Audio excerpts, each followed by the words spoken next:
So I want to, if I can, I want to try and finish off the slides on automated testing, or in particular unit testing, although there will be more stuff that I need to cover on the testing side. And after I've done that, then I will just give you a brief intro to uh, this lab here.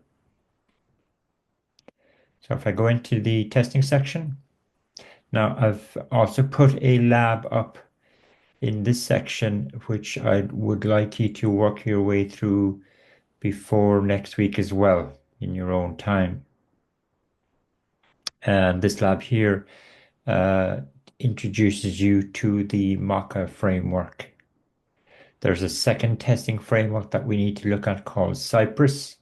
Cypress will allow us to automate the testing of web-based applications. But for initially anyway, I want to go back to these slides here.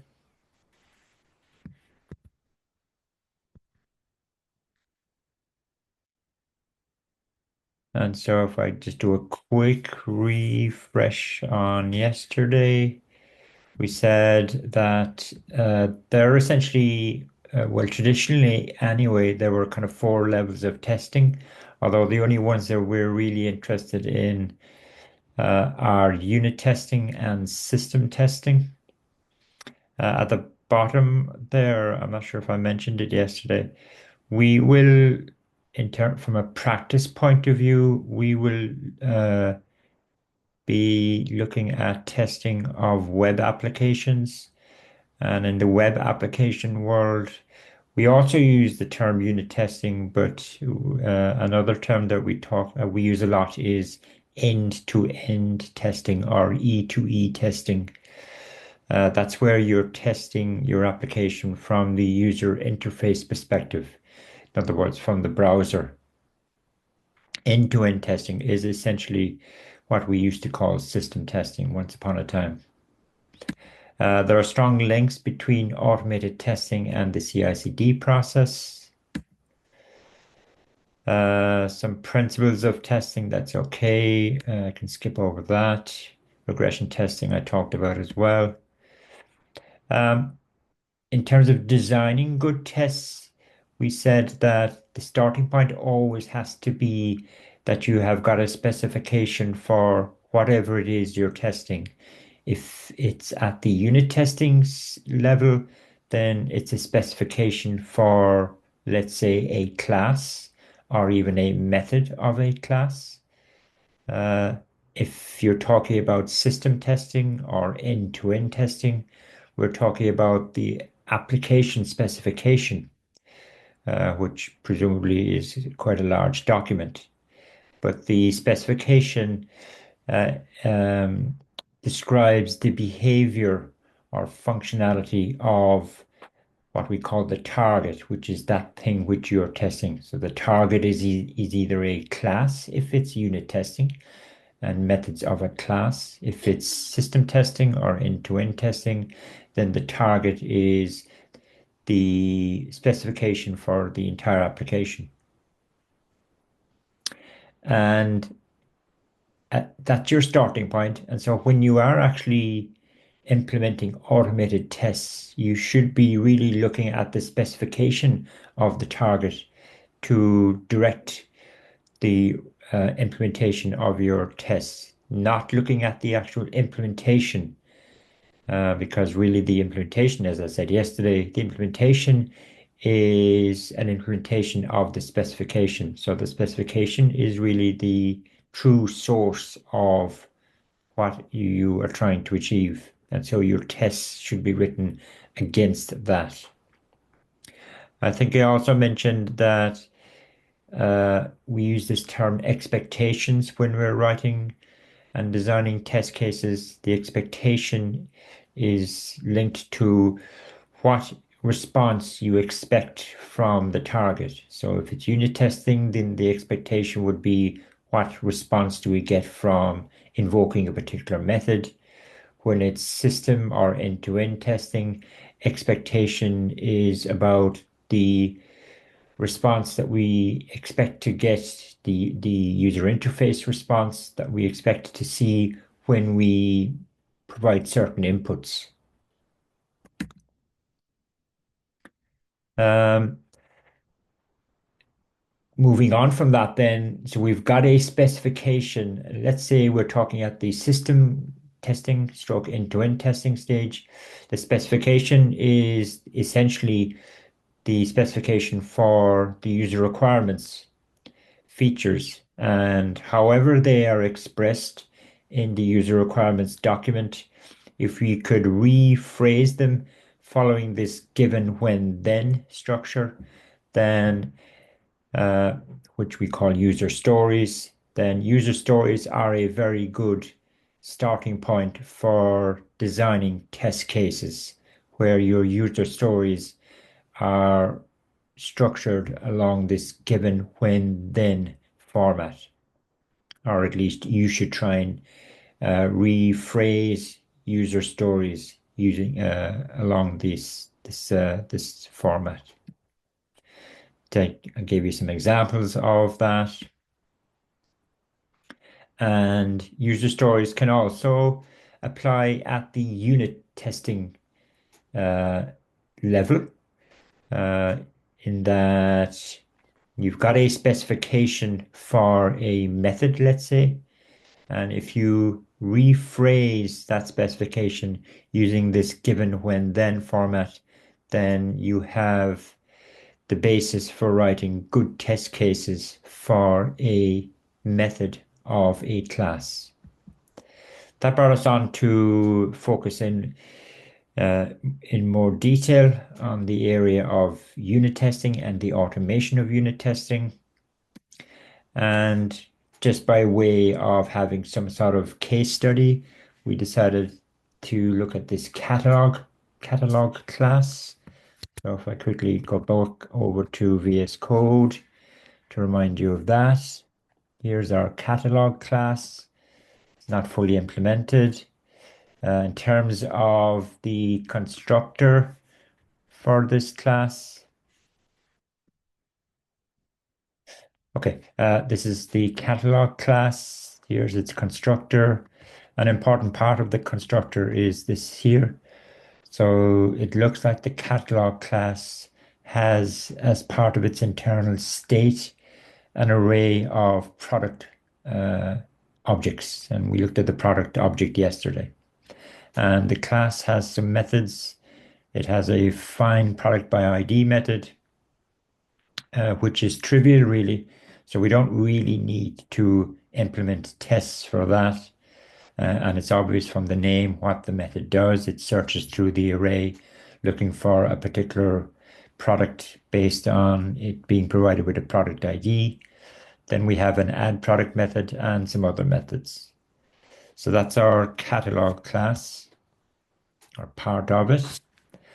And as we saw there is a method, for example, called the add product method. Here's a specification for that method. Admittedly, it's a trivial method, but it has some bit of logic in it. Here's a specification for it, and the specification seems to indicate that there are a number of checks that the method needs to do before it actually adds a product to the array of products, and the product is something that's passed into it as an argument or a parameter. And what the method needs to do is it needs to check to make sure that the ID of the product isn't clashing with an ID of an existing product. It needs to check that the product has a name and the product has a price. So there are the various kind of conditions that are being expressed here in the specification. And what I did was I took that specification, and my objective is to come up with some test cases and write those test cases using the given, when, then format, whether I write them down on pen and paper or type them up. At least in my mind, I need to do that. And so I've just written them down for illustration purposes. So I've got 4 different test cases, all expressed using this given, when, then. And these now will be will form the basis of me implementing automated tests. So we had all of that yesterday. We said, well, we could actually write a JavaScript. Our class, as you saw, is written in JavaScript. So we could write a JavaScript script which implements the different test cases that I showed you on the previous slide, actually implements them in JavaScript code. And, we had a look at that yesterday. Here's the script here. Right, but it's just plain old JavaScript code. I create some sample products for myself as a way of test data. I also create some products that I'm going to use to test the error handling side of my add product method. And then I have, lots of console logs so that when I run this script, I get information on how many of my tests are actually passing. And I invoke the add product method uh, at numerous points down through the script. Okay. And that would work fine. And I have if statements then to check whether my I have if statements to check whether the response that I got back from the method, which is here, if the response was as what I expected it to be. Note the use of the word expect there. So I'm always expressing through the medium of these if statements, I'm expressing my expectations. Now, the method specification, the add method, just returns a Boolean true or false. So my expectations are about checking to see whether the response is equal to Boolean true or not, or false, depending on what the method should be returning. Now, that's all well and good, but the add method, it was quite a trivial method. And still, I had to write quite a lot of code just to test it. So it doesn't look like if that's a realistic approach towards automated the unit testing of a class. That brought us on to talking about frameworks, and we are interested in the Mocha framework, which is a unit testing framework for JavaScript code. Now, so we are going to be writing, let's call them Mocha tests, but they're just unit tests using the Mocha framework. And so the Mocha framework requires us to structure our code using these constructs here. And it turns out these constructs are replicated across the different types of testing frameworks. So they're not kind of unique to Mocha. So we have what are called describe blocks, it blocks, and before and after hooks. So to try and relate these constructs to our unit tests, so our test code is going to be structured. It's going to have a test case. Each test case that would be each given when then scenario. Each test case is wrapped inside an it block. So we have one it block per test case or one it block per given when then scenario. And if I go back, we had 4 given when then scenarios for my add product method. So we would expect to have 4 it blocks, whatever they look like, we'll see in a moment. You group your it blocks inside you group your it blocks inside a describe block. So a describe block is a kind of a wrapper for it blocks. You can have describe blocks nested inside describe blocks. So you can have different kind of layers of describe blocks. Because if you've got a lot of it blocks, let's say you had 20 test cases, but logically those test cases could be grouped into, let's say, 3 different groupings. So you would have a describe block for each of those groups, uh, there being three groups, and those describe blocks would be nested inside a kind of an outer describe block, where the outer describe block is for the particular unit that you're testing. And you can have a number of layers of nesting of these describe blocks, as we'll see. We probably won't go any deeper than having tree levels, but you can have it as deep as you want to. Now all that's left then is these before and after hooks. And the before and after hooks, the idea of them is if you want to, I'm saying here that the describe blocks can have before and after hooks. And the idea of the before and after hooks is that they contain code that you want to execute before each it block or before each test case or after each test case. There are before blocks and after blocks. So these, before and after hooks, let's give them the right term. And these hooks contain code that you essentially want to execute around each it block or each test case. To get a kind of visual representation of all of this, um, this is actually what a Mocha test file looks like, right? So we've got an outer describe block, and that typically is at the unit level. So in here, this describe block takes two arguments. It takes a string where you describe the unit that's being tested. So that would typically just be a class name.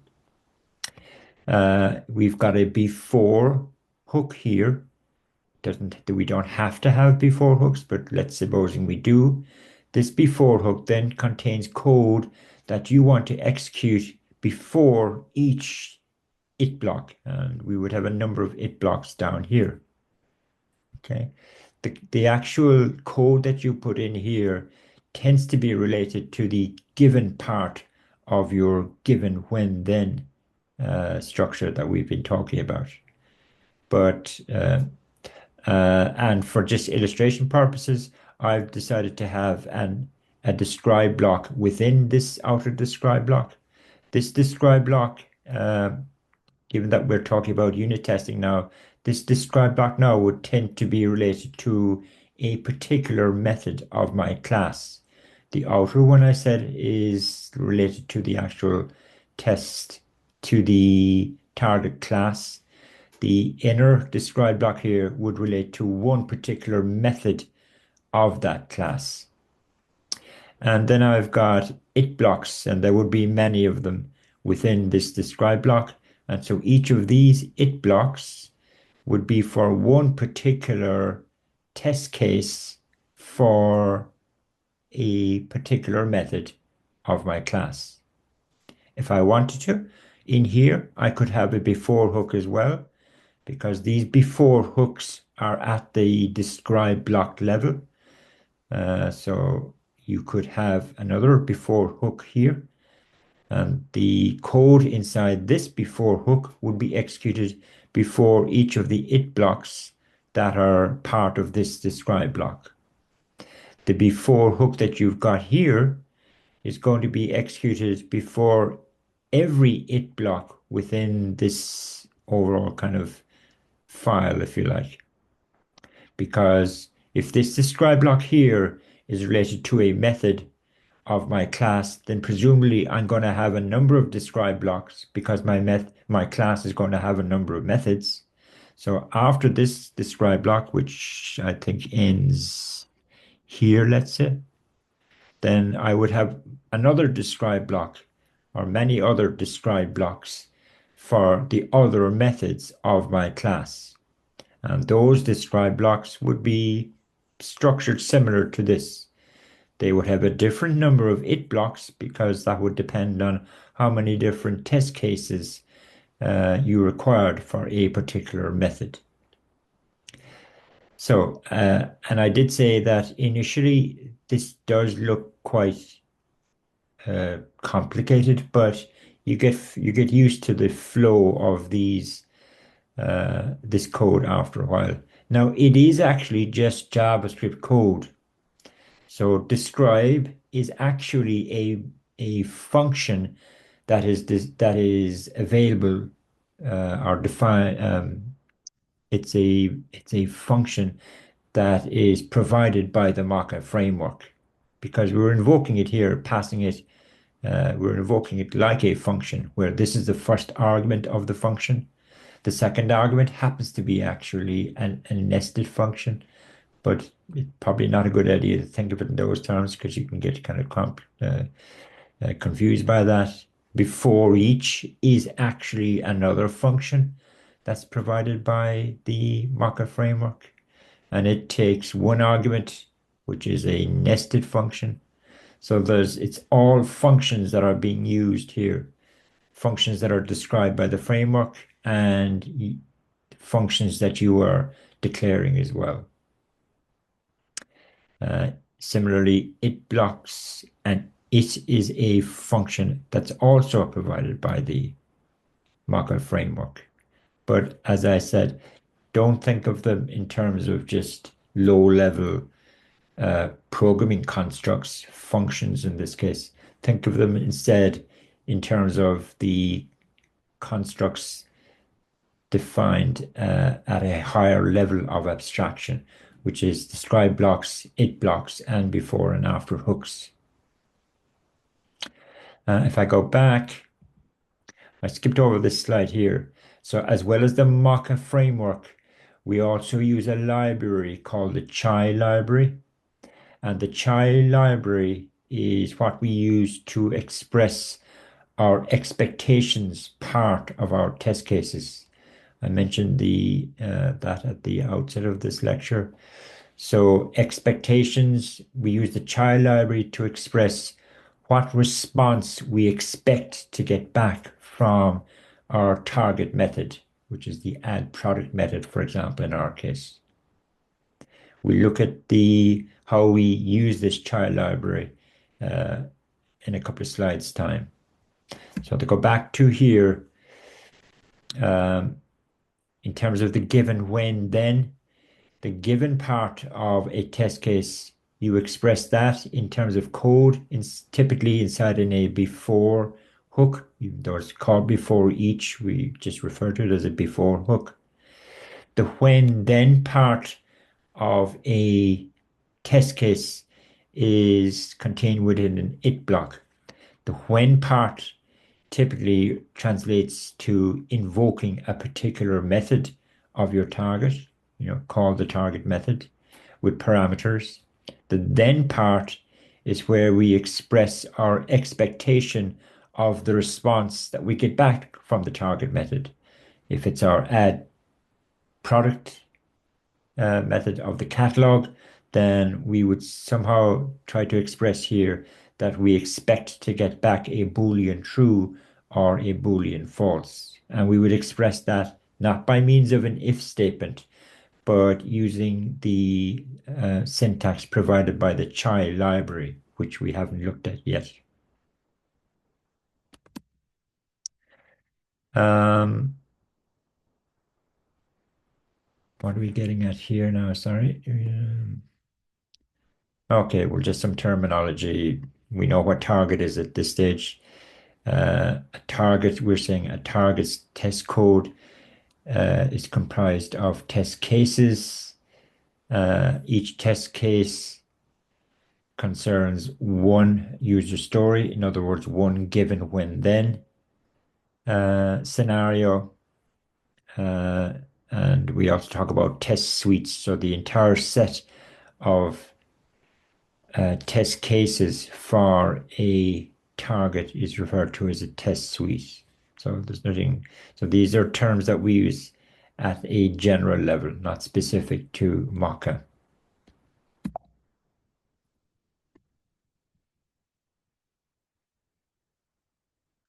If I just switch back to VS Code, so here's an implementation of Mocha tests for my catalog class.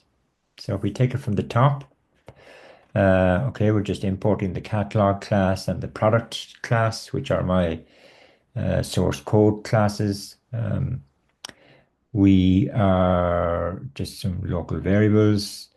Here I've got some test data. So I've taken this straight out of the custom test that I wrote. So I'm just creating some products for myself. I'm also creating some error products, if you like. And here's where the actual Mocha code starts off. So I've got a describe block at the outer level. So your test code is always going to begin with a describe block. And because this file is the test code for my catalog class, then that's why I've put catalog here as the first argument of the describe block. By the way, for every source code file, there will be a corresponding test file.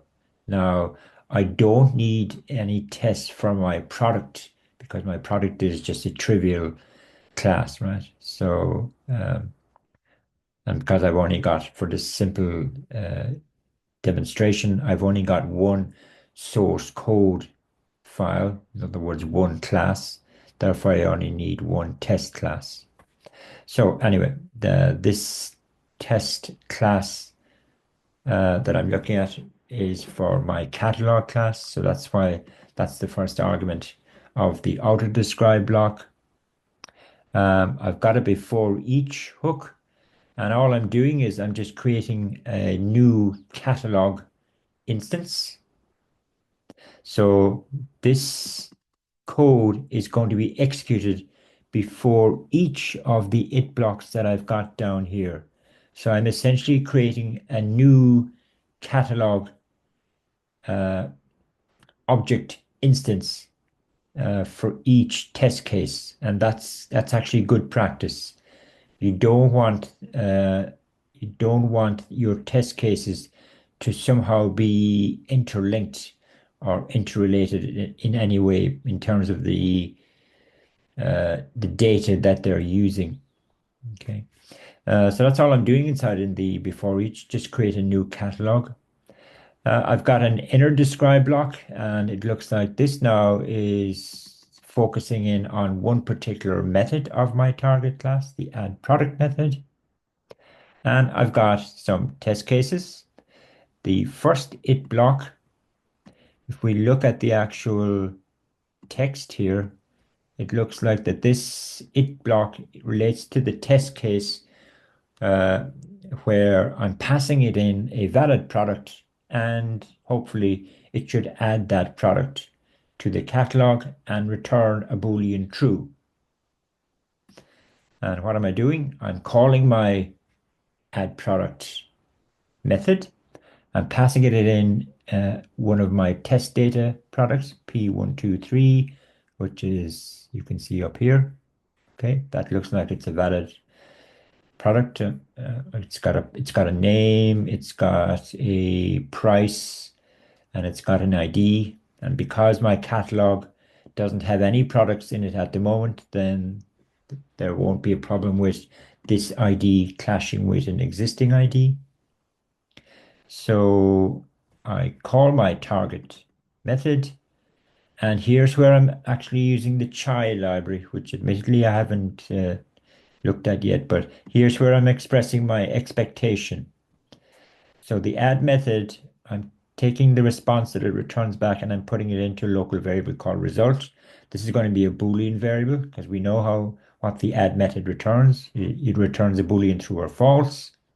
And here is where I'm expressing that I expect result to be Boolean true. Now, this is almost English-like, this statement here, but it is actual JavaScript code. Expect is the name of a function. It's not a function provided by the Mocha framework. It's actually a function provided by, if you see at the very top, it's a function provided by the chai library. And that expect function will allow us to express our expectations on the response that we get from our target method and express them in a almost English-like way. So anyway, I'm saying here that I expect the response to be true, Boolean true. If I keep going, I've got another inner describe block, and I've decided to do that because if you remember from my specification of the add method, if I go back to my slides,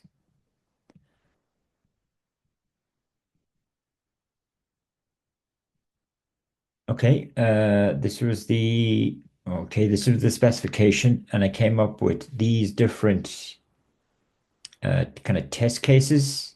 Well, clearly these three here, 2, 3, and 4, they're actually all related to error scenarios uh, associated with the method. And so I've decided, look, that this is actually a logical grouping of test cases. And I've just grouped them all inside a describe block within my test code. Kind of made sense to me anyway. So that's what this describe block here is encapsulating. And I've just given it as the first argument the error cases. And it's the error cases for this method of this class. And I have a before hook associated with this nested describe because what I want to do here is I want to put some products into the catalog. So I've just decided to put 2 products into the catalog. So for each of the subsequent it blocks or test cases, that being these 3 here, for each of those, my catalog is going to have 2 products inside in it. And then I just again follow the same kind of structure as I have up here within the it block, which is I invoke my method. Now, if we look at the text of this it block, it looks like we're testing the case where we try and add a product that has the same ID as an existing product in the catalog. So it should return a Boolean false in that case. When I invoke the method, I'm passing it the argument duplicate. And if I look up at my test data, duplicate is this one here. The product's ID is A124. That's the same ID as this one here, which is the product, this one here, which is the P124 product.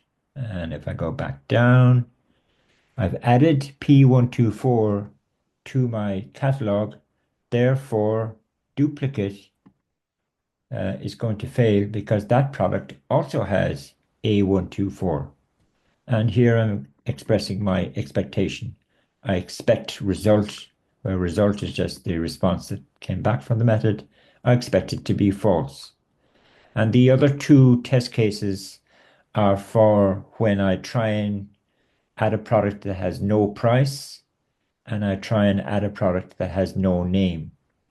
Okay, I'm just using again this test data that I have created for myself at the top of the file. These ones here. But from a mock-up point of view, so we can see describe blocks, before hooks, nested describe blocks, it blocks. These are the constructs that we use.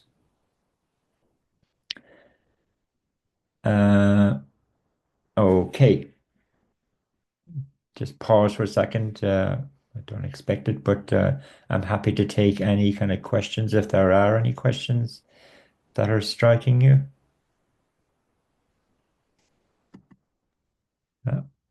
No, I guess an obvious thing I should do is how do I run this stuff? How do I run these tests? Well, if you look inside the package JSON, actually, I've just made it convenient for us. The package JSON, there is a script called test. And what that does is it runs the Mocha command line tool and I'm telling it to run it with this as an argument. Okay, so it's referring to my catalog test class. So if I go down here, um, and I go npm run test,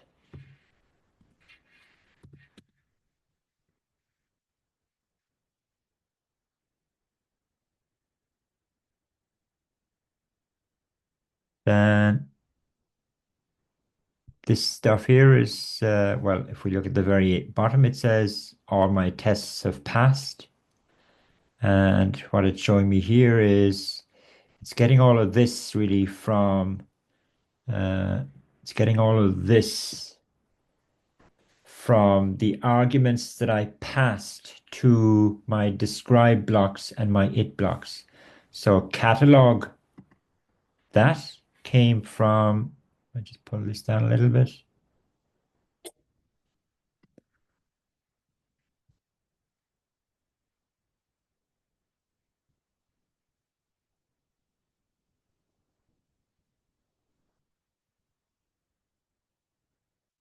That came from here.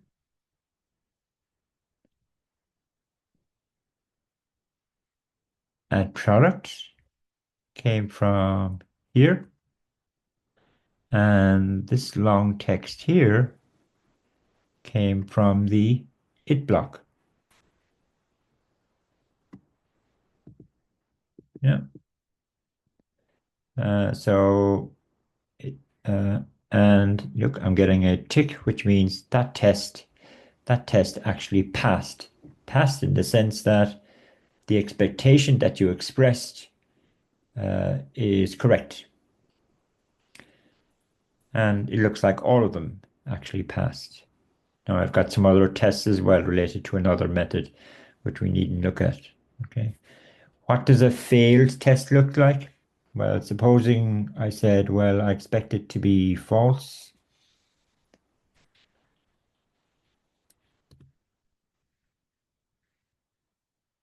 So my expectation now is is going to turn out to be not what was actually returned.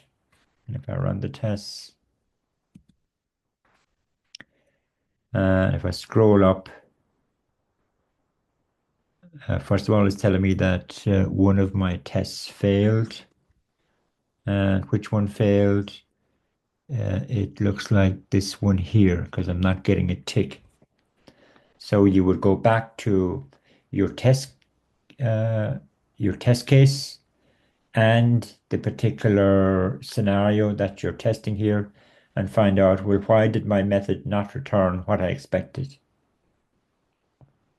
And it's either your implementation of the target method is incorrect or your actual test case expectation is incorrect. It's the latter in this case, obviously.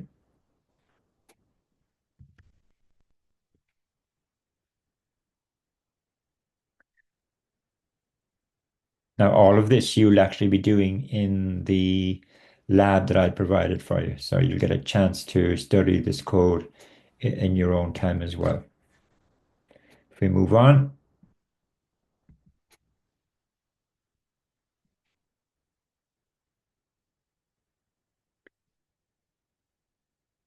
some more principles which are always important, and it's important to understand them and adhere to them. The first principle of this is probably more a principle that the framework should ensure that you get, which is the test case isolation principle. The test case isolation principle is to ensure that each individual test case is completely independent of all of the other test cases. What you do not want is some sort of overflow from one test case into the next test case. That kind of interdependence can just make writing test code a headache, really, because you have to keep track of how is one test case impacting on another one. By keeping the test cases completely isolated, then your life is just a lot easier. as the person implementing the test cases. And test case isolation, that principle is honored by the Mocha framework through the before and after hooks. Now, we haven't seen any after hook, we've just seen before hooks. But what the before hooks do is they essentially create a new um, given context, a clean given context, given in the given when then sense, creates a new given context for each individual test case. Uh, the other thing just to be aware of, even though you could get by without knowing it, is that you don't have actually any guarantee that Mocha will run your test cases in the order in which they appear in the code, right? So uh, that's a further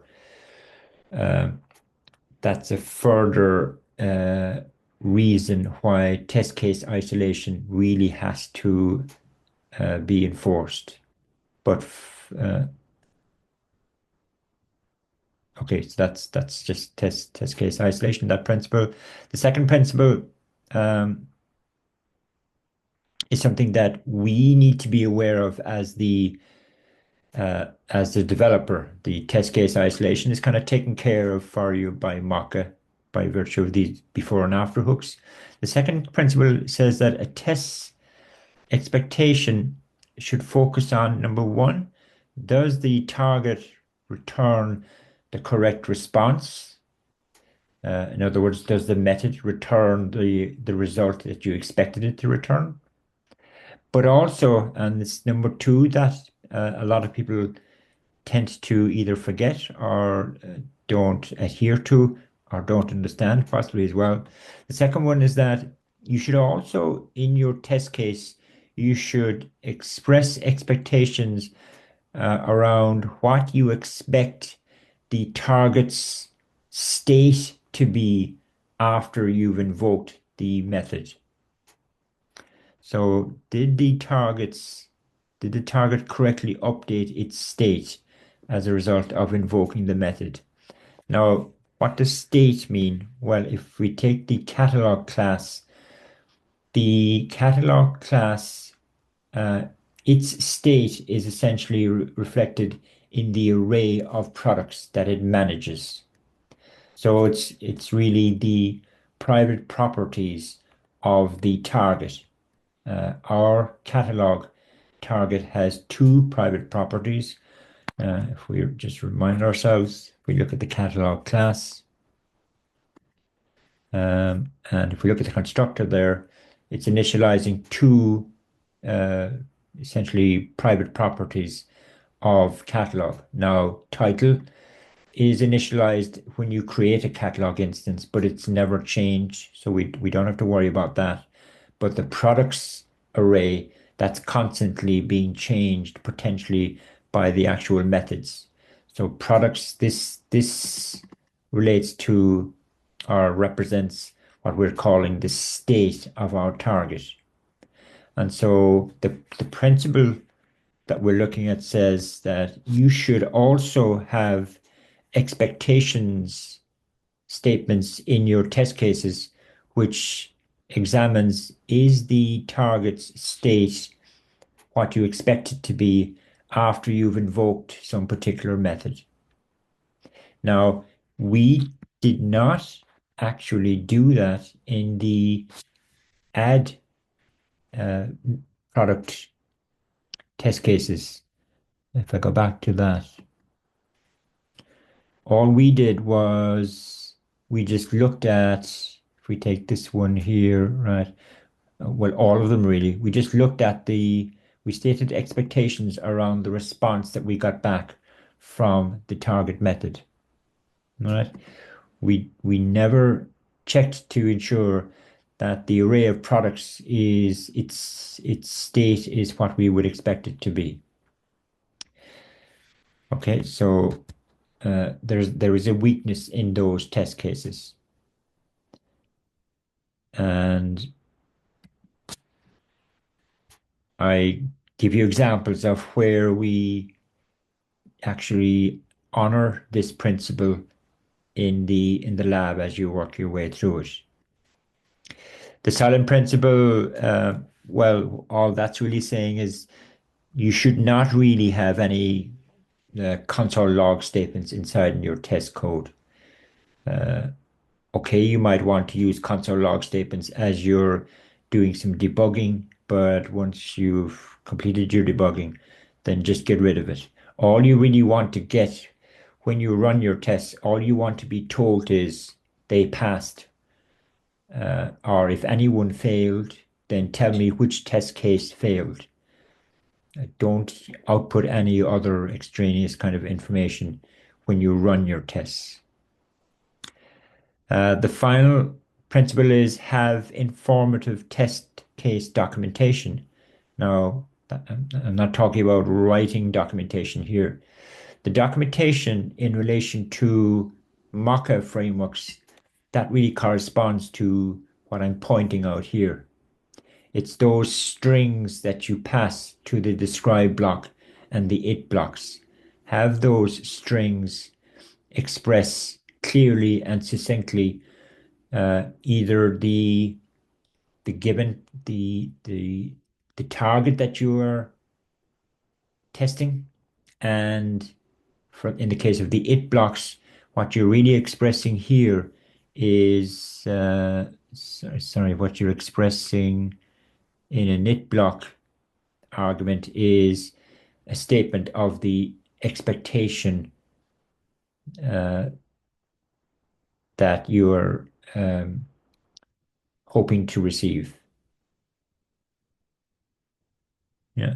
So just pay a little bit of attention to, in particular, the it blocks. Pay attention to how you express the expectation for that particular test case.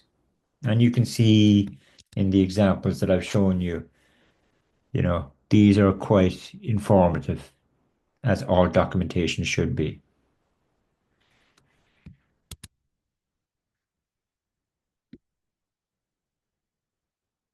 There's also the question of, well, how much testing do I need to do? Because testing is time consuming in terms of writing the test code.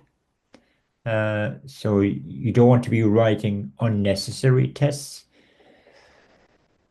And in that vein, we're saying, well, obviously you should test all scenarios of the target's behavior. That's statement of the obvious, I suppose. But the question is, how much is all of the scenarios, or how many test cases do you need to cover all of the scenarios? And the guidelines, I think, are actually quite useful in terms of the different types of scenarios that you may need to think about when you're testing a target. You first of all think of the kind of normal test cases, and uh, everybody would understand those really. But the normal test cases are those test cases that relate to your target's let me see, target's pre-test state is okay. The target's pre-test state is normal. So in relation to our catalog, that would mean, look, there are some products in our catalog and the inputs are normal.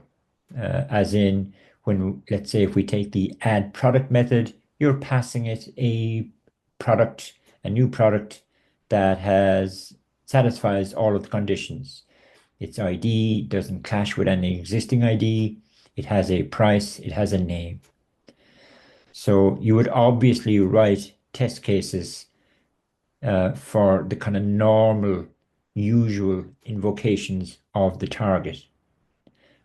And as I just said, that means that the target's current state is quote unquote normal, and that the inputs that you're providing to the method that you're testing, the input, in other words, the parameters, they also have normal values. So everybody would tend to get that right. The second thing you need to think about is the error cases for your target method. And so that would relate to, well, what if I pass it some invalid inputs? In the case of the ad product, that would be a product that doesn't satisfy some of the criteria that we mentioned in the specification. And also, error cases would be when if you try to actually uh, move the target's state such that the state is invalid. So what I'm saying here, an error case is one where the invalid you provided with invalid inputs, or test cases where uh, you're trying to get move the internal state of the target to be invalid as well. There isn't an obvious example of that in relation to the products catalog, other than maybe trying to remove all products. Well, let's supposing we had a constraint on our catalog, which was the catalog should never have more than 100 products in the array. Let's supposing that was just a requirement.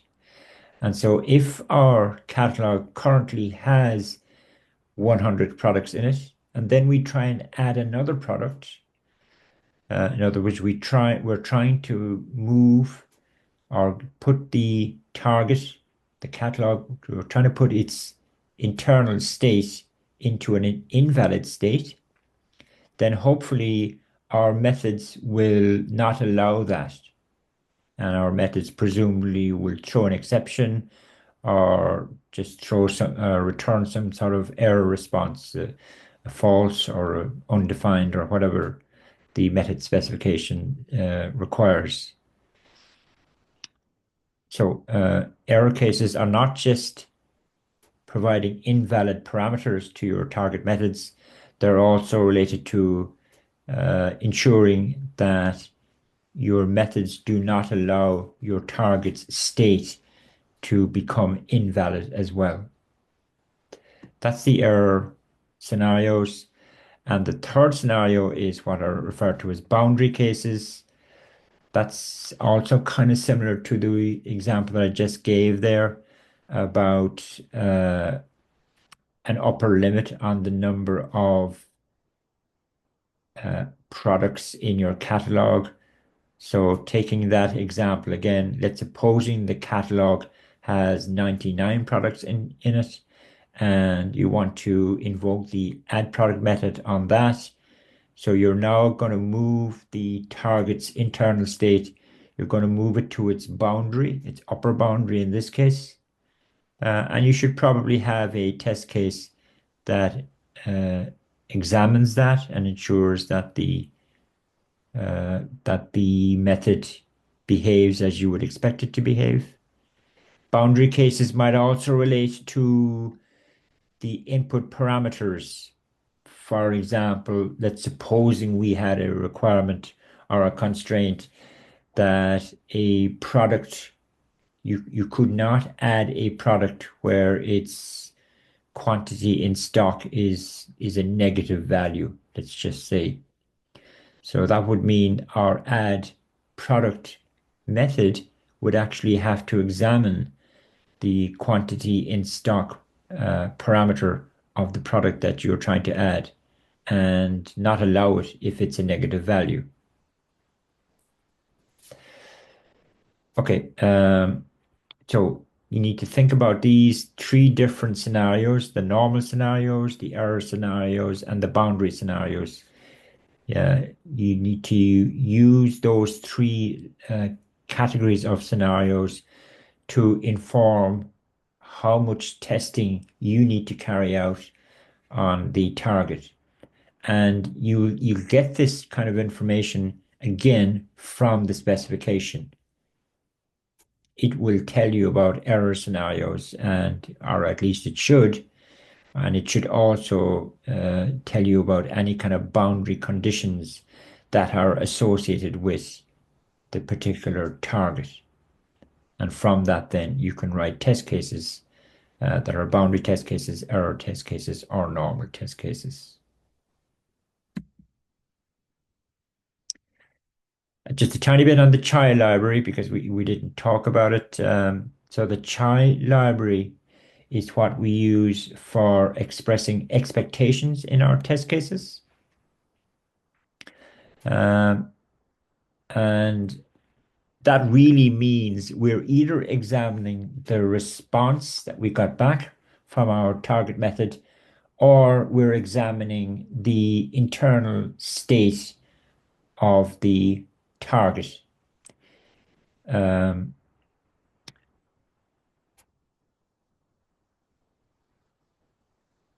sorry, so I'm saying it deals with a wide range of possible response or state types. Oh yeah, so the response from a target method could be a Boolean, it could be uh, an int, a string, it could be an object, could even be a function.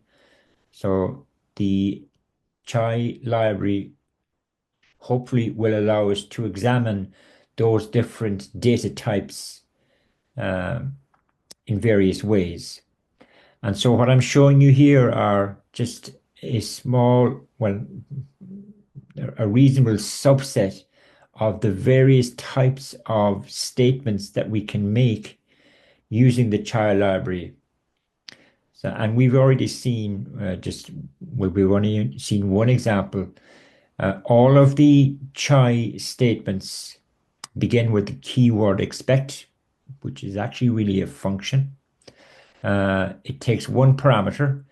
So that parameter is typically the response that we got back from the target method, whatever result or response we got back.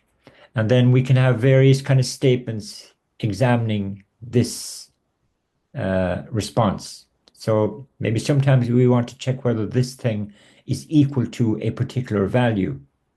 So there is an equal uh, method that we can invoke, and where we specify the value that we expect the result to have.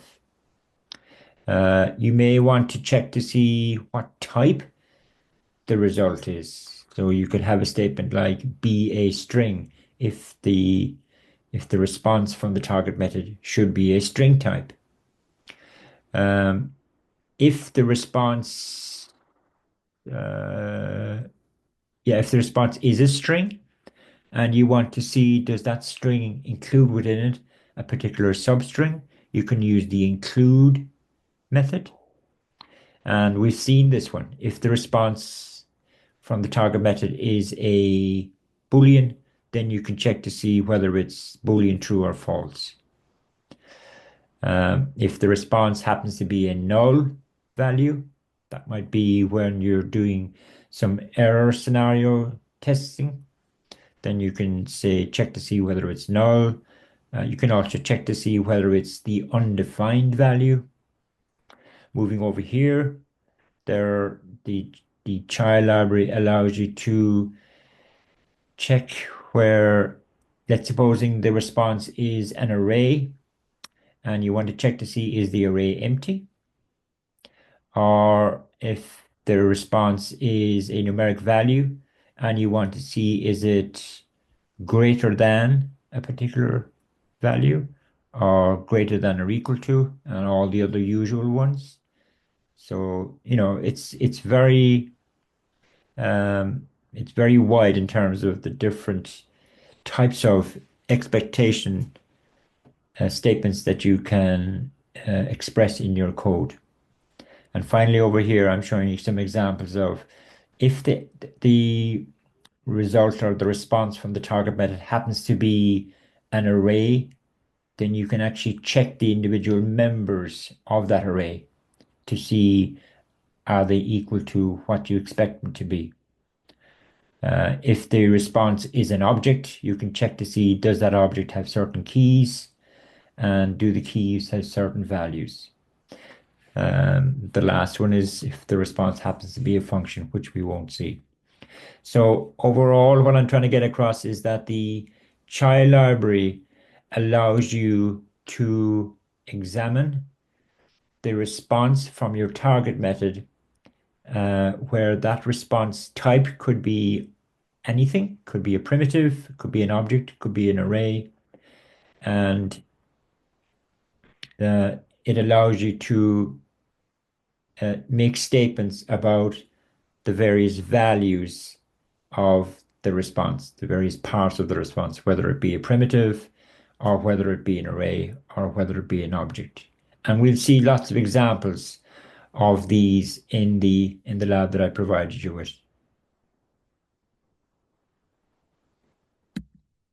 Finally, there is this methodology called test-driven development. You can apply it at the unit level or at the kind of feature level. And if I just quickly explain how this works, it's an iterative process. So the starting point is you have a specification, whether it be the specification for a method or the specification for a feature. And the very first thing that you do is you actually write a test case. Now, typically the very first test case would be a normal test case, as in, if I go back, we talked about the different types of scenarios. So you write a test case related to one of the normal scenarios for this particular target that you're testing, but you actually write the test first. And that is possible because we said that your tests should be based on the specification, not on the actual implementation. So you write a test first, a normal test I'm suggesting. Then you okay, you compile it if it's compiled code that you're working with Java or whatever, not in our case. You fix any compilation errors, that's okay. All you have now at this stage though is you have an implementation of a test case. You run that test case and clearly it's going to fail because the target has not been implemented, or the only thing you would have implemented is just a dummy implementation of the target. So you run the test and it's going to fail. Then you write the actual implementation of the target to satisfy the particular test case. You run the test case again. This time it's going to pass because you have an implementation of the target, or at least enough of an implementation. You don't implement the entire target specification. You just implement that part of the target that is necessary to allow the test that you've written to pass. That's an important point, actually, okay? Because you've only written one test case here, or maybe a small subset of test cases, and you only write enough of the target implementation to satisfy those test cases. So let's supposing it's just a normal one or two normal test cases that you've written. You only implement that part of the target that deals with normal scenarios, and you get your tests to pass. Now at this stage, you can, if you want to, refactor or kind of redesign the implementation of your target, but you're only redesigning it. You're not adding any new features to it. And having redesigned it, you would run the test cases again to make sure that your redesign hasn't broken your target code. We're back up to here now again. The next thing you do is you go back to your specification and you take another part of the specification that you hadn't dealt with in the first iteration of this. You take that part of the specification and you write test cases for that new part that you're addressing. You follow on down here. You run all of your tests. The only tests that are going to pass are the ones for the first iteration. The new tests that you've written are not going to pass because your target hasn't been extended to deal with those new test cases. You now go back to your target and you expand the implementation of the target to deal with the new test cases that you've written, which is related to a new part of the specification that you're now dealing with. So you've expanded the target's implementation. You now run all of your tests again. And at this stage, all of your tests should pass. Of course, if they don't, you go back to your target and you fix it so that they do pass. You refactor if you need to, and you keep going around this loop process until eventually you have all of the test cases for all of the scenarios of your specification, the normal scenarios, the error scenarios, and the boundary case scenarios. That's the essence of test-driven development. The name suggests that it's really writing tests. That's what's driving the development process. This is a very difficult skill to master. All I'm really interested in is uh, making you aware of this approach. And in the lab, I give you one example of following this approach for one particular method of our catalog class. So you can get a sense of what I'm trying to explain here. And this is just some uh, documentation on the previous slide. So I don't need to go over that. So in the lab, in the testing lab, you should walk your way through it to A, be familiarize yourselves with the market framework, B, to familiarize yourselves with the Chai library and the way we write expectation statements, and thirdly, to just get a sense of that test-driven development life cycle. But the first two items that I mentioned there are probably the more important ones because we will see this Mocha structure when we look at the second framework that we want to look at, which is the Cypress framework. Right. Back to the website. Now, I knew that was going to take me quite a long while, so but I do need to get through it because we're kind of tight on time in terms of what I want to cover. We've only got 2 more weeks, as you know. If I go back to here and this lab here, and what this lab, so we're back to the CI/CD world now. This lab is about adding deployment to our pipeline, and we uh, we are going to be deploying to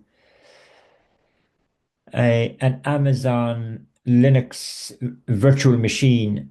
Okay, that's our deployment environment, if you like, which means I need to go over to the let's see now, how will I do this? Yeah, maybe if I go into VS Code, switch over to a different project.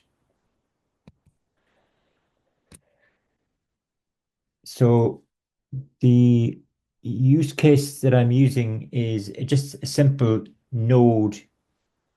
Sorry, it's a simple website actually. It's not even a web application. It's a website that I want to deploy to a Linux virtual machine that's being managed by the Amazon Web Services platform.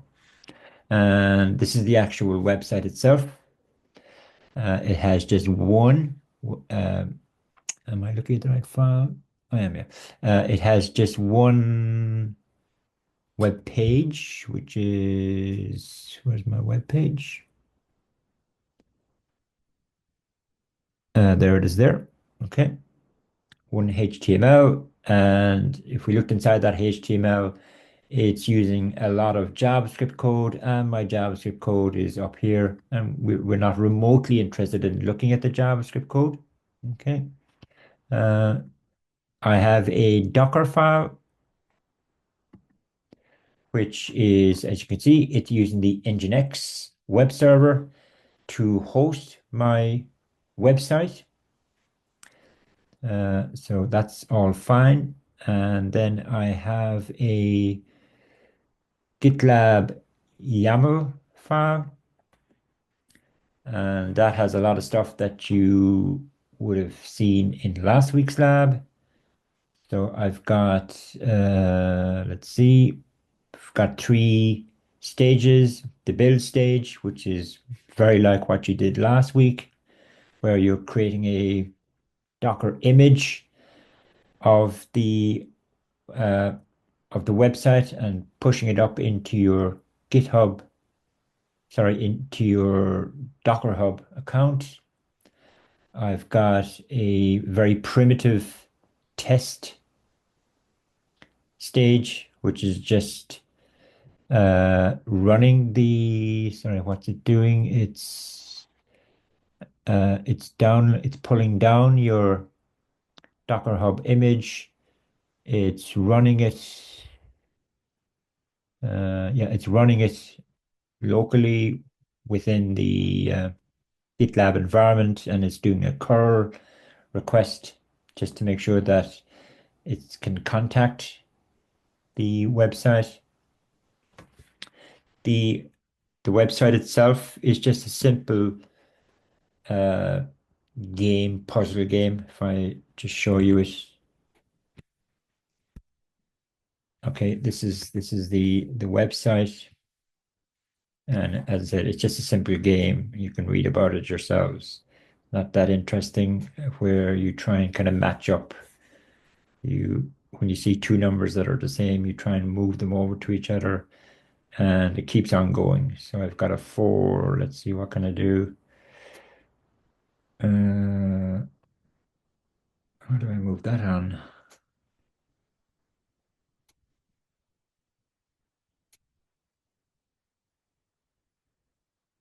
That's unusual. I'm just going to do a refresh on that.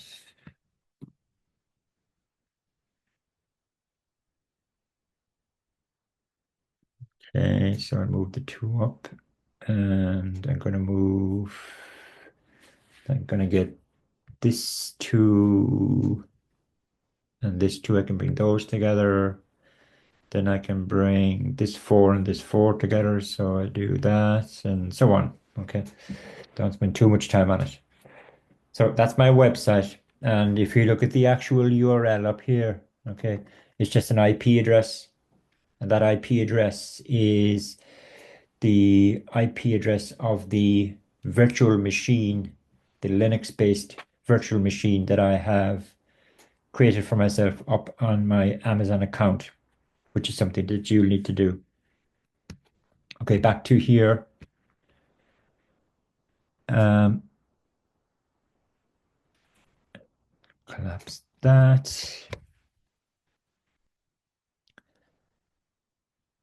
So I've got the build stage, the test stage, and then I have the deploy stage. And all I'm doing in the deploy stage is I'm installing an open SSH client, and I'm making an SSH call to my uh, Linux virtual machine. Uh, sorry, here, making an SSH call to my Linux virtual machine, and I'm actually running some Docker commands within the SSH shell that I have created here. Okay, I'm asking it to remove a particular Docker container, and I am then running a Docker container. And the Docker container, the image that the Docker container is going to run is the image that I'm pulling down from my Docker Hub account, which is the image that I created earlier on in this pipeline. So really the only thing that's new is this deploy stage.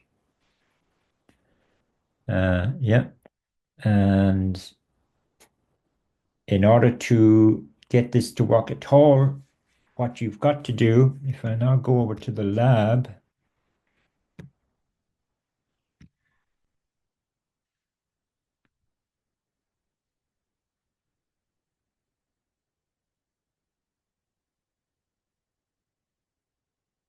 so in this part here, what you do is what I get you to do is to create your Linux VM up in your account. Do I do it there or do I do it here?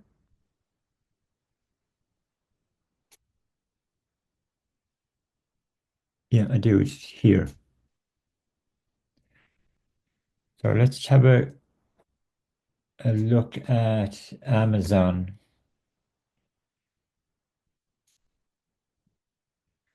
So I've logged into my Amazon account and there are a number of Amazon services, and the service that we're interested in is called the EC2 service. Now, I know the Irish students have already done some studies on the Amazon Web Services platform, but from my knowledge, the Nangjen students do not.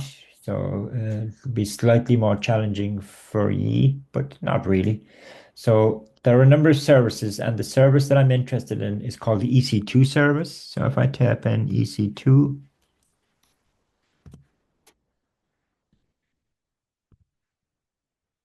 this is the service that I want to go into. And what this allows me to do, amongst other things, it allows me to create virtual machine instances of whatever type I want to up in the cloud, as we say. So if we go into here, instances, and over here on the right, I can create a new instance for myself. An instance is a virtual machine instance that you create. And I explained to you in detail the steps. If I just click on it, actually,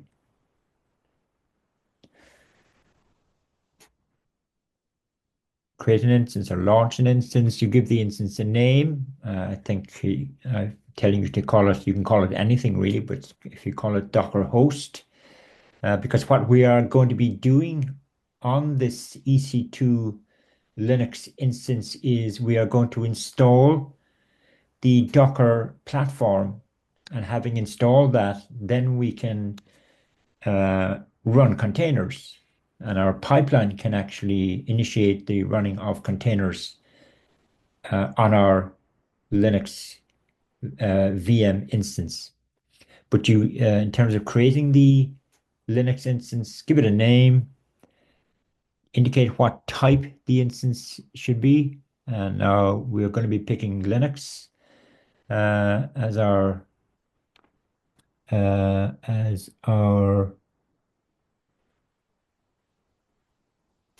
type, and we also need to indicate, let's see,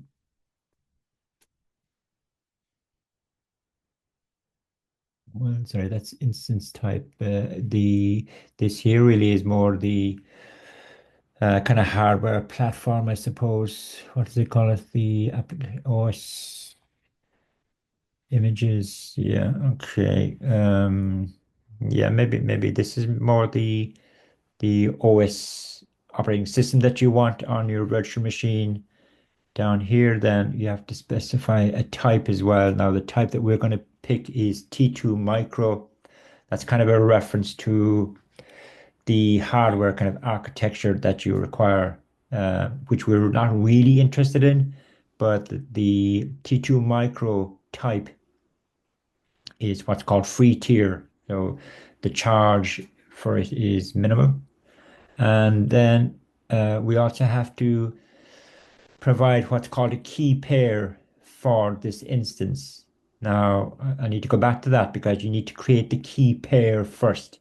The key pair is the public-private set of keys that you need to create, which will allow you to make SSH connections to your Linux VM instance. But you need to create that key pair first separately. And really, in terms of network settings, you want to ensure that your virtual machine instance will allow HTTP requests, HTTPS requests, and SSH requests. And these are all things that you can specify. You can see here, right? And as I say, I tell you exactly in the lab which of these things you should tick and untick. And eventually, the rest I think we're not actually interested in. Eventually, you launch the instance down here. And when you've done that, if you then go back to your kind of dashboard, as we call it, I'm going to, can I cancel out of this? I'm just going to brute force go back to my dashboard. If you go back to here, then you will see your instance appearing here, and it'll be in a running state.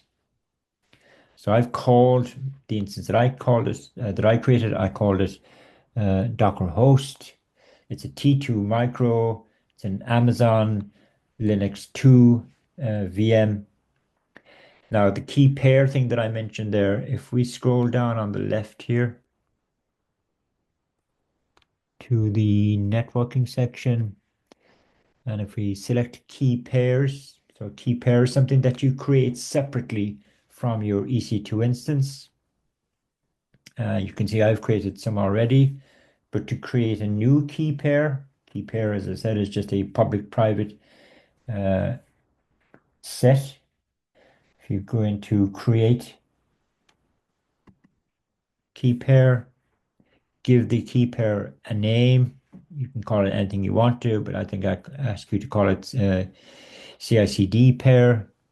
Now, the type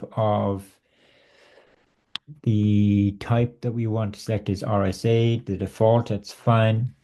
This thing here, you just need to be careful about um, the key pair that you create. Its type is also influenced by what SSH client you have available on your laptops.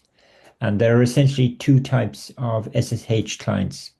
There is OpenSSH, and there is something called the PuTTY SSH client.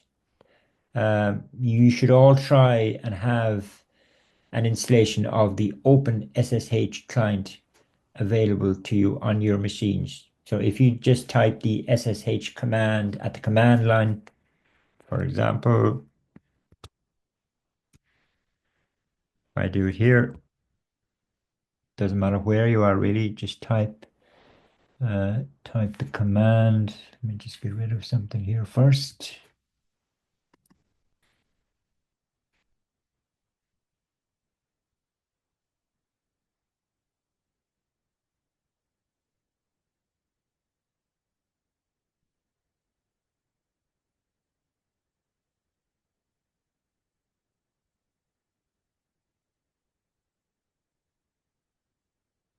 Okay, this is just telling me how to use the SSH client. And this is open SSH. So if when you type SSH, you get command not found, then you are going to have to just do a little bit of Google searching on installing the open SSH client on your machine, which should be straightforward, really. Uh, and once you've got that open SSH client installed, going back to our Amazon, you should then make sure that you select PEM as the type of the type of key pairs that you want to create. So it's RSA and PEM, and the rest is not important. Select the create key pair here. And when you click that button, what actually happens is it downloads onto your laptop a file called a .pem file, which corresponds to obviously this here. And so if I look at my file system, when I did create a key pair for myself, then I go over to here.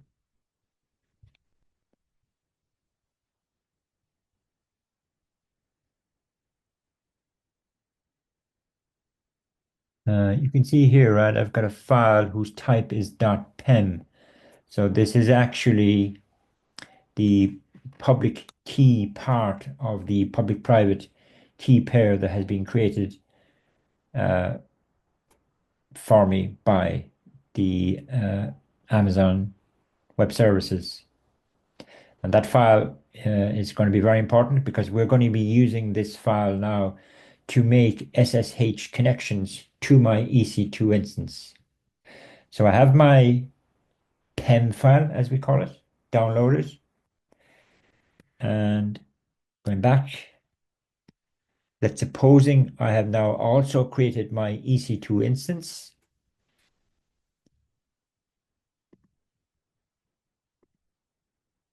which in my case is this one here. If you select the instance, then down here you'll get lots of information on the characteristics of this particular EC2 instance. Now, what I'm particularly interested in is if you select the networking tab here, then you will get the public IP address that has been created for your virtual Linux instance. So in my case, the public IP address is this here. Okay. And if you copy that, go back to the command line.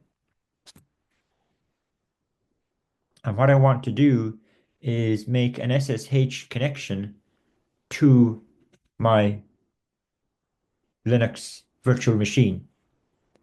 And the way I do that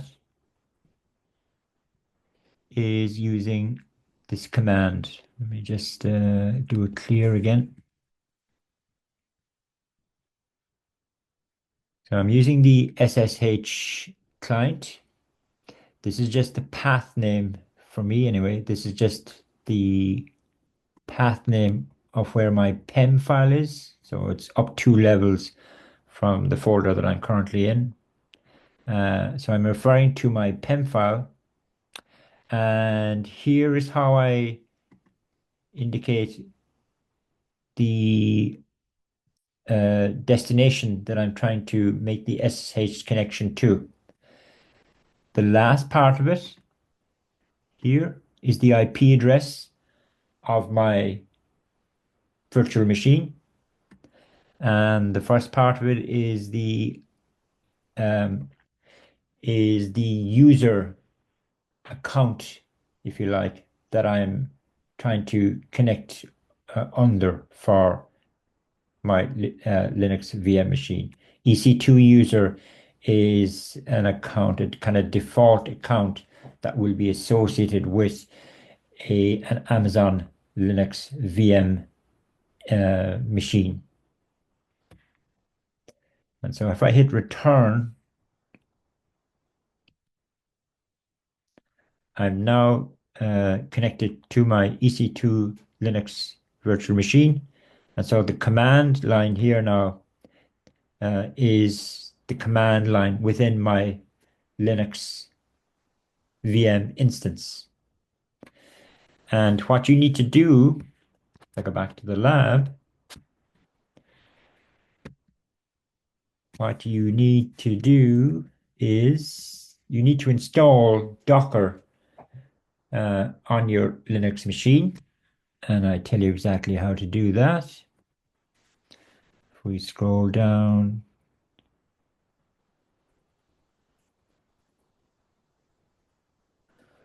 where do I tell it? I did it in the previous section.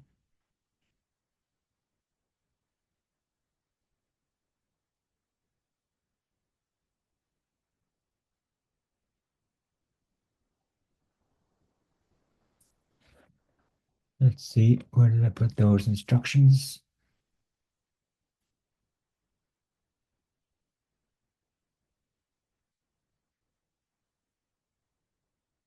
This here is about creating the key pair, steps to creating the key pair. These steps here are about creating your EC2 instance.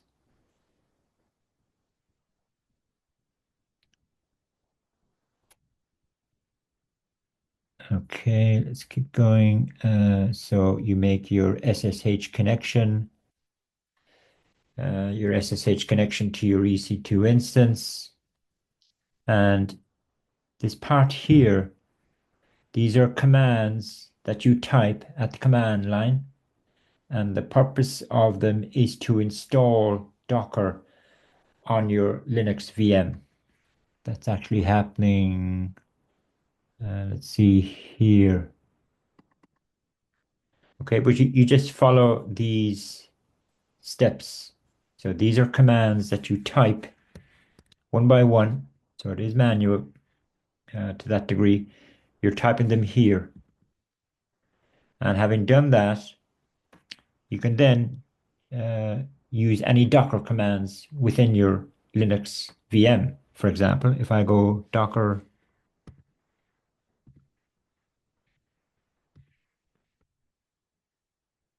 PS,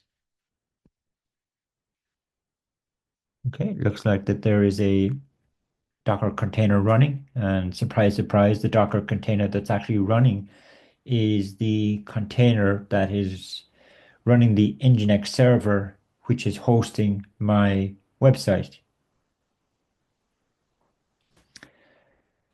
And that container was started by my CI/CD pipeline.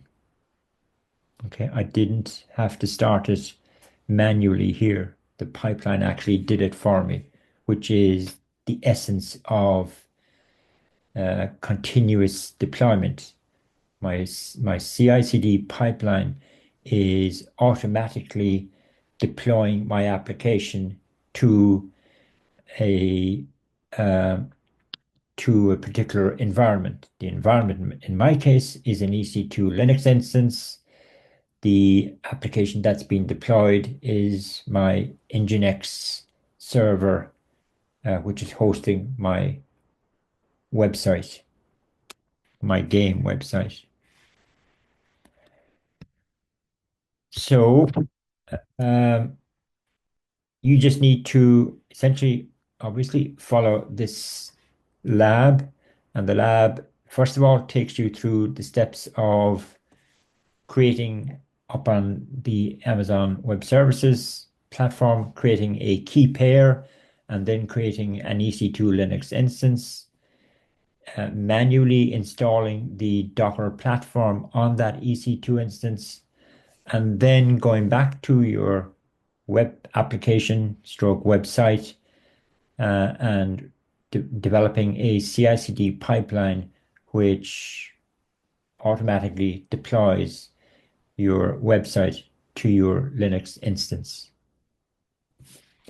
So there's a lot of steps really involved in this. Mainly, the difficult part is really the kind of manual steps which need to be done initially. But once you've created your EC2 instance and install the Docker platform, then you can run your CI/CD pipeline as often as you need to.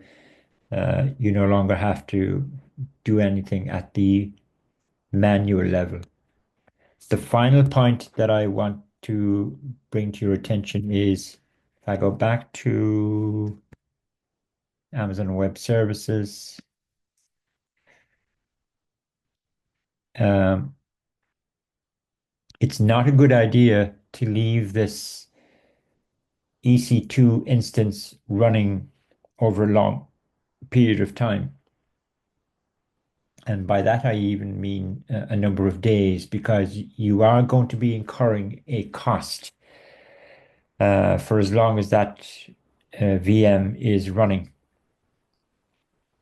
But rather than deleting the instance, what you should do is stop the instance. And the way you do that is you select it first, and then here you go to instance state and you select stop. Now, when you do that, it essentially winds down the Linux VM. It doesn't delete it though. If you subsequently want to come back and use that VM again, which you will for me, because you will be using it as part of the second assignment, what you do is you come back, you select it, and then you, in the instance state drop down, you select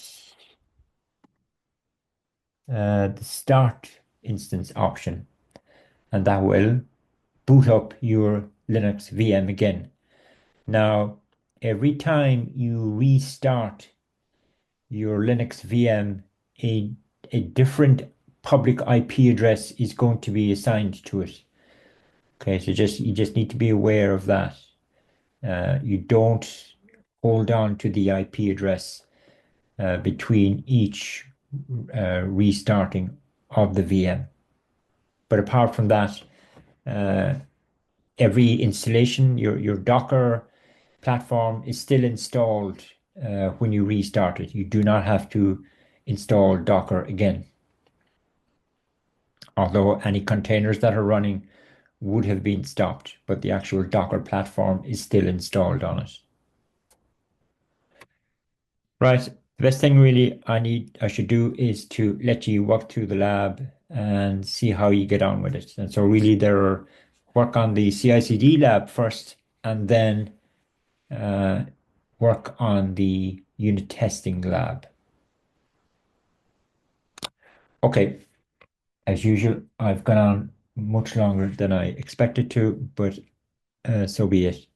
So if unless there are any immediate questions from you, I'm happy to take them. No?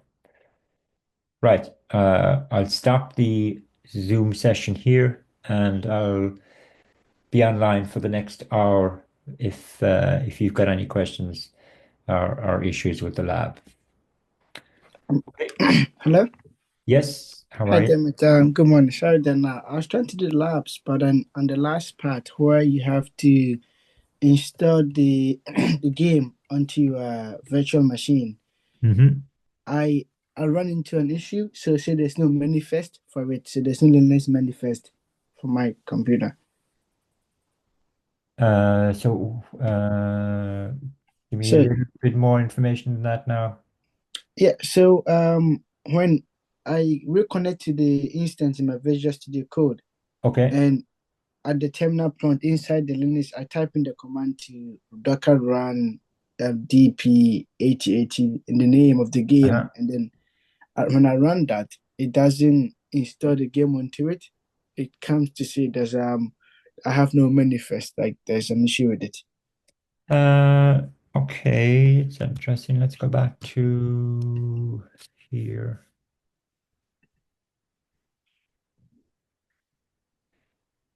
I'll just exit for now.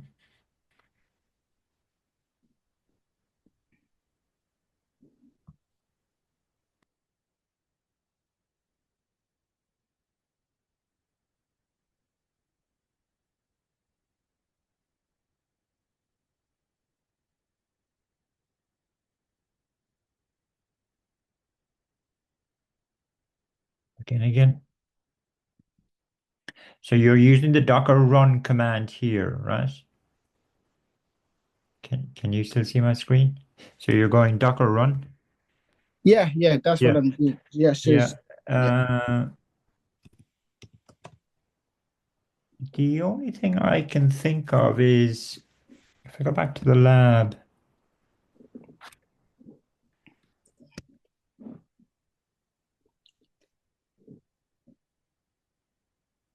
and if I go to, let's see, where is it? that's where it is. Yeah, Okay. um, If I go to, so you've done all of this, right? yeah, all of that's done. Yeah. Now, what you do need to do is when you've done this, you do need to exit out of the SSH session and then go back into it again. Yeah, I have done that. And so, okay, good. And so then you go, so this is the line that's causing you trouble, I think, Yes, what you yes. think. The only thing, like, are you certain that, let's see.